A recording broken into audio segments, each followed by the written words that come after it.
Authorization to amend corporate action, item number 6, authorization 6A, authorization to amend the current contract for New York City Department of Parks and Recreation. We're here in the summertime and asked for an amendment to our existing contract with the New York City Parks Department. And at that time we mentioned that we were negotiating a new contract and that we would be back, and we are back. There has been an increase. In 2009, we entered into a one-year contract with Parks, which included 2 one-year renewal options. We've exercised one of the 2 renewal options, and we're currently operating under the second one-year renewal period, which expires on December 31st of 2011. We've paid Parks through the end of the first quarter, which ended on March 31st, 2011. So because of an increase in fringe benefit rates for certain officers, which became effective July 1st, 2011, the contract amount is being increased and members are being asked to amend the existing contract in order to pay for these increases. So the total increase for the remaining 3 years of the contract is $1.5 million, approximately $1.5 million. So it's going to be broken into 2 payments. We are also asking to execute a new contract with the New York City Parks Department for the provision of PEP services. And we have negotiated a new one-year contract with Parks with 2 one-year renewal options. And the highlights of that new contract, the term of the contract will be, as I said, 1 year beginning on February 1st, 2012, with 2 one-year renewal options. The total cost will be $2.66278.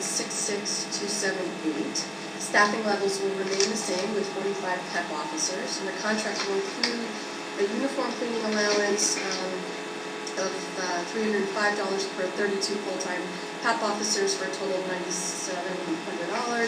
The cleaning allowance applies to the 28 urban park rangers and the 4 associate urban park rangers.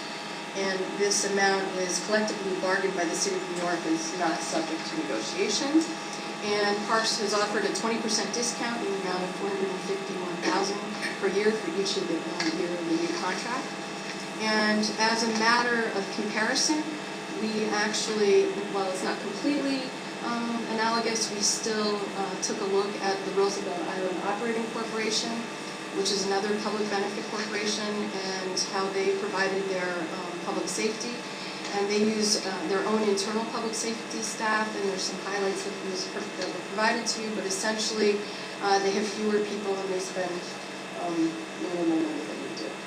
So our action today, the first action, the members are being asked to authorize the amendment of our current contract with Parks to increase the compensation to $1,484,357.66 to cover the remaining 3/4 of the contract, and 2, to authorize the extension of the term of the contract to April 30th, 2012.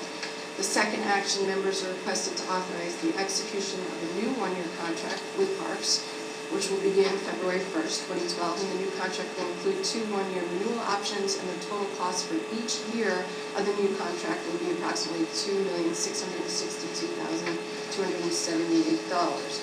And before we take the action, I just wanted to provide, Mr. Cornson, you had asked again to authorize the amendment of our current contract to increase the compensation level and to extend the time. And the second is just to authorize the execution of the new one-year contract. Treat them as one action. Do I have a motion on both of these? Second? Those in favor? Aye. Any opposed? Both motions are approved.